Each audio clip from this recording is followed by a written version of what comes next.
Creepy, huh? Fast forward 200 years and the Bank of England is more about controlling a thing called inflation. You've probably heard phrases like, "A pound for a loaf of bread. In my day, you could get a whole Sunday roast for a pound and still have money left over for jam." And that's actually a good way to think about it. Inflation is when you get less bang for your buck, or pound. Annoying. Not as annoying as hyperinflation, though. Ask Zimbabwe or the Weimar Republic or my childhood pet balloon what they think of hyperinflation. I miss you, Stretch.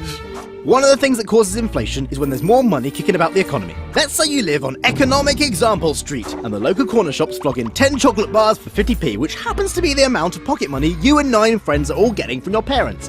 Great! Until suddenly, all the other kids start getting 50p pocket money too. Now there are so many 50p's kicking about wanting the chocolate bars that the corner shop man has to increase their price to 55p. Now those 10 chocolate bars are the preserve of the privileged few, and you and your measly 50p can't get a bar, maybe just a few segments off the end. Now imagine Economic Example Street is the whole country, the chocolate bars are all the stuff you want to buy, and those 50p's are all the money in the economy. This is where the Bank of England gets involved. They basically control how many 50p's are kicking about.